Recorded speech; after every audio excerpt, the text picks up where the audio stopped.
I'm Sherry Clausen, author of Menno-Nightcaps, cocktails inspired by that odd ethno-religious group you keep mistaking for the Amish, Quakers, or Mormons. And I was thrilled to learn recently that Menno-Nightcaps has been shortlisted by Taste Canada in the category of Culinary Narratives. And what a great category that is. It's all for books that tell stories using food.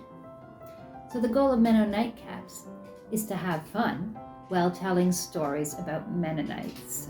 Mennonites, our history, our origins, our long history of disagreeing with each other, our culture, and our religion. And it does that with cocktails. So Menno-Nightcaps sits at the intersection of mixology and Mennonite studies. I would say it's not a crowded intersection. Where it sits, I could imagine it like an unpadded church pew in an otherwise very luxurious cocktail bar. That's where Menno-Nightcaps sits. But it's not all bad. It's actually a pretty fun place to sit. And I've actually been really gratified by the positive responses that I've had from people in the Mennonite community who've maybe been longing all this time without knowing it for some historically inspired cocktail recipes. In fact, though I never intended Menno-Nightcaps to be a work of cocktail evangelism, I've been surprised by the number of people in the Mennonite world who have told me that they started drinking cocktails after getting this book. Before that, they drank wine and beer. These are not people who didn't drink at all. So they're just expanding their horizons a bit, and I'm fine with that. I haven't seen it happen in the other direction. I haven't seen cocktail enthusiasts join the Mennonite fold because of reading Menno-Nightcaps. But that too, I'm totally fine with. This is not a work of evangelism. I actually haven't had that much feedback from the food and drink community as I have from the Mennonite world, which could mean that Mennonites just have a better sense of humor than foodies. Okay, I actually think that I'm just better embedded in the Mennonite world than I am in the food and drink world.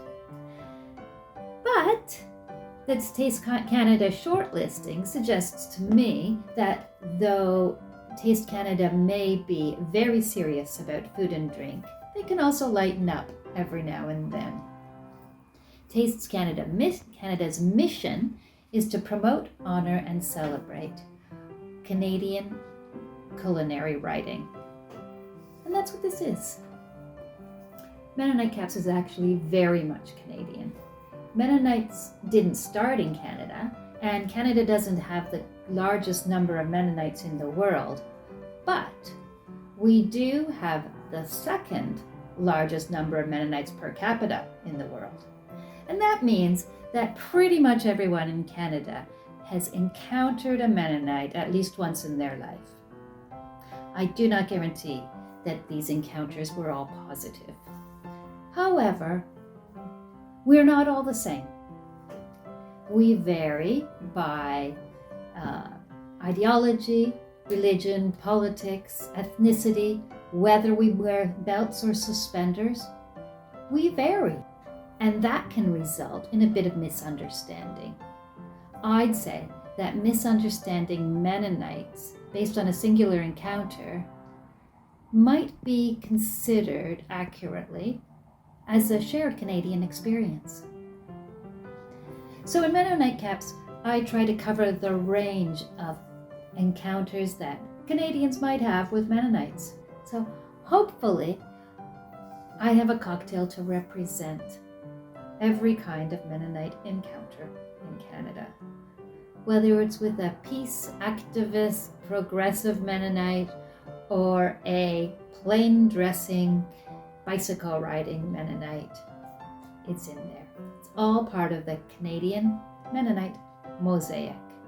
So right now, I'd just like to raise a toast to Taste Canada, to Mennonites, and to Touchwood Editions, who saw the potential in Menno-Nightcaps, got the joke, and published the book.